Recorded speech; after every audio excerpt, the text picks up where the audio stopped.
최근 미국 물가에 대해서 관심이 높습니다. 특히 1월 CPI 반등이 나타났기 때문인데 대부분 주거비가 역할을 했다고 말씀을 드렸습니다.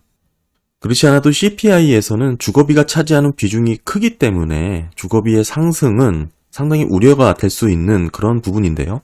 코어 CPI로 좁히게 되면 주거비 비중이 40%나 가깝게 됩니다. 따라서 이번 주거비의 반등에 대해서 앞으로 물가 우려의 목소리를 높이시는 분들이 많은데요.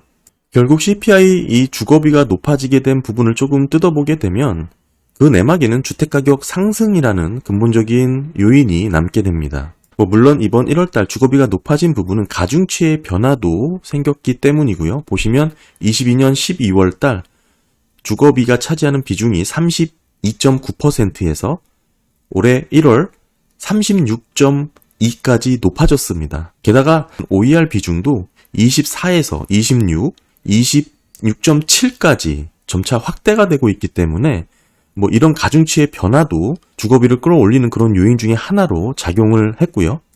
사실 이런 가중치의 변화보다는 이번 1월 달의 물가는 사실 이 간극의 차이에 있습니다. 실제 임차 렌트비와 자가 주거비 OER의 간극이 벌어졌다라는 게 의미심장한데요. 상당히 특이한 이례적인 상황입니다.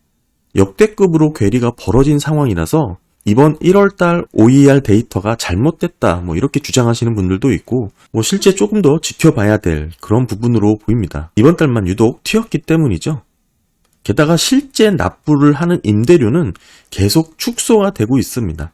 다만 아쉽게도 실제 납부하는 임대료의 비중이 7.4, 7.7, 7.6 비등비등하게 유지가 되고 있기 때문에 전체 CPI에서 차지하고 있는 이 OER의 자가 주거비의 비중이 높아졌고 이번 1월달 튀는 모습으로 나오면서 전반적인 주거비를 끌어올리는 요인으로 작용을 하게 되었습니다. 계속 비슷하게 조사가 되어오던 데이터가 이번 달 크게 벌어졌다라는 점에서는 글쎄 조금 더 지켜봐야 될 여지가 충분하다고 봐야 되고요.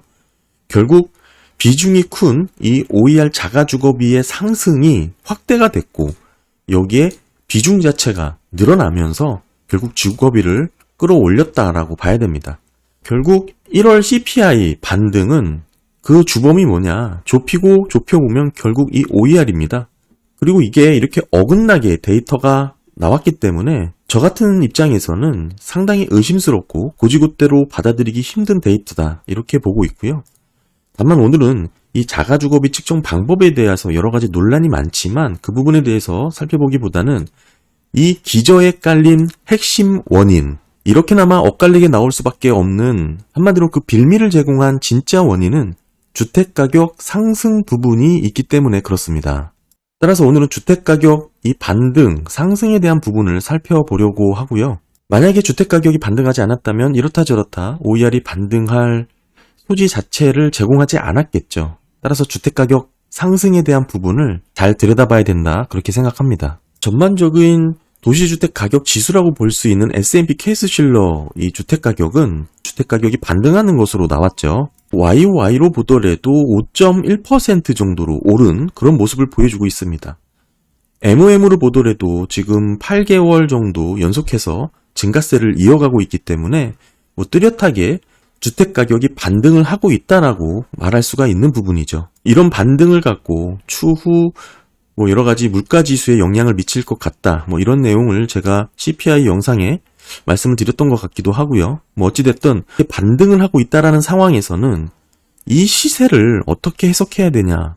제가 말씀을 드렸던 게 거래량이 없는 시장이라는 것을 강조해야 된다라고 말씀드렸죠. 거래량이 절벽인 상황에서 형성된 가격이라는 것을 우리가 유념해야 됩니다. 왜 거래가 없냐? 이제는 사실 이 부분에 대해서 더 이상 말하기도 힘들 정도인데 모기지 대출을 포기하고 이사를 갈 이유가 적기 때문이죠. 한마디로 기존 주택의 매물이 나오지 않고 있는 겁니다.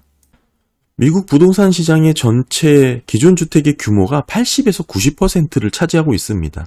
여기서 매물이 나오지 않기 때문에 거래량이 줄 수밖에 없는 것이죠. 대부분의 부동산 거래가 기존 주택 위주로 형성이 되어 있습니다.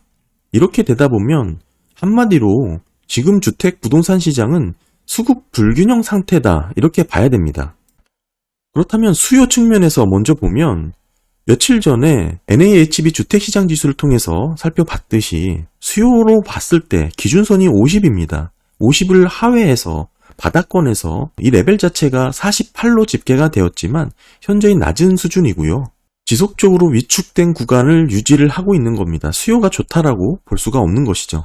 공급 측면에서 보면 기존 주택의 물량은 23년 12월 100만 채 정도로 현저히 떨어졌습니다. 지금의 재고량을 소화할 수 있는 시기가 3.2개월 정도예요. 이 위치죠. 이때가 20년 만에 최저치까지 떨어졌던 구간이니까 소폭 늘어났다고 하더라도 평균이 6 정도, 6개월 정도를 평균치라고 봤을 때 지금이 3.2개월이잖아요. 상당히 재고가 없는 상황입니다. 공급이 되지 않아 거래량이 적은 상태, 이렇게 형성된 가격을 제대로 이해를 해야 되는 것인데요. 그래서 지금 이게 어떤 말이냐, 지금의 주택가격 상승은 모든 주택에 적용되는 국면이 아니라는 것입니다. 특정 주택에서만 가격이 상승하는 것으로 잡힌 거고요. 정리를 해보면 이렇습니다. 기존 주택 가격은 오르고 있어요. 전반적인 기존 주택 가격의 중간 가격입니다. 그런데 보시는 차트는 신규 주택 가격의 중위 가격입니다. 떨어지고 있죠. 기존 주택 가격은 오르고 있는데 신규 주택 가격은 떨어지고 있는 겁니다. 미국의 12월달 기존 주택 가격의 중위 가격은 전년비 4.4%로 계속해서 상승하는 구간을 이어가고 있습니다. MOM으로 소폭 떨어지긴 했지만 좀 길게 보면 이렇게 우상향하고 있다는 뜻이죠. 그런데 신규 주택 가격의 중위값은 떨어지고 있습니다. 전년비로 봤을 때 마이너스 13.8%까지 하락을 했어요. 이게 마이너스로 떨어진 게 4개월 전부터 떨어졌으니까 신규 주택 가격은 계속해서 지금 하락하고 있다라고 봐야 됩니다. 이렇게 급감한 레벨 자체가 경기 침체 바닥 구간까지 떨어진 것을 확인할 수가 있죠. 이러한 가격 차이는 당연하게 기존 주택과 신규 주택의 재고 물량에서 차이가 나게 되어 있습니다. 신규 주택의 재고량이죠. 8.2입니다. 아까 평균이 제가 6 정도라고 말씀드렸잖아요. 지금 위치가 이 정도인데요. 현저히 높은 레벨을 유지하고 있습니다. 그만큼 재고가 많다라는 뜻이죠. 재고가 많으니까 가격이 떨어질 수밖에 없는 겁니다. 그런데 기존 주택 재고는 현저히 낮은 수준이죠. 그러다 보니까 결국 중간 가격이 상승세가 이어지고 있는 겁니다. 전체 부동산 시장은 기존 주택이 차지하는 규모가 압도적입니다. 따라서 지금 주택 가격이 이렇게 반등하고 있는 부분을 정리를 해보면 거래량이 절대 다수인 기존 주택에서의 가격이 떨어지지 않고 소폭 상승하고 있는 것으로 해석을 해야 됩니다. 대신 실제 거래가 되고 있는 신규 주택에서는 가격이 떨어지고 있다는 것이죠. 사실 이 말을 다시 정리를 해보면 주택 시장에서 대부분의 거래를 차지하는 게 기존 주택이었잖아요. 그런데 지금은 현격하게 고금리로 인해서 물량이 나오지 않고 있습니다. 이렇게 재고량이 최저 수준까지 떨어져 있는 상황인데 만약에 이 재고가 늘어나게 되는 상황, 다시 말하면 기준금리가 떨어져서 기존 주택 소유자들이 물량을 내놓는 상황이 되면 그때는 주택 가격이 더 떨어질 수 있는 환경을 갖추게 된다는 얘기도 되는 겁니다. 즉 기존의 주택 소유자들이 이사를 할 수 있을 만큼의 경제적 유익이 나올 정도로 금리가 떨어진다면 기존 주택 물량이 쏟아질 수 있다는 뜻입니다. 금리를 내리게 되면 기존 주택 물량이 증가하면서 공급이 증가한다는 뜻이죠. 그러면 오히려 부동산 가격이 일시적으로 떨어질 수 있는 환경이 생길 수도 있는 겁니다. 지금 뭐 부동산 가격이 일시적으로 떨어지냐 안 떨어지냐 이게 중요한 게 아니고 제가 드리고 싶은 말씀은 지금 형성된 가격이 기존 주택 소유자들도 이사를 하고 싶어도 할 수 없을 정도로 제약적인 금리 수준에서 형성된 극단적인 재고가 없는 물량이 나오지 않은 상황에서 형성된 가격이다. 이거를 강조하고 있는 거고요. 그러니까 주택 가격이 반등을 한 거 다 좋은데 왜 반등을 했는지 그 내막을 좀 제대로 이해하자 이 말씀을 드리는 겁니다. 이렇게 집계된 주택 가격의 상승, 주택 가격이 상승을 하다 보니 이를 반영하여 OER 자가주거비에 영향을 주게 되고 이게 다시 CPI에서 차지하는 비중이 늘어났잖아요. 결국 물가를 끌어올리는 형국으로 이어진 겁니다. 지금 1월 CPI 물가가 쉘터가 0.6으로 MOM 상승한 것을 그 내막을 제대로 이해해야 된다는 것을 제가 역순으로 계속 설명을 드린 겁니다. 따라서 물가가 올랐다, 주택가격이 상승했다, 딱 두 가지만으로 경제를 모두 판단하려고 하면 전혀 다른 해석을 하게 될 수밖에 없는 거예요.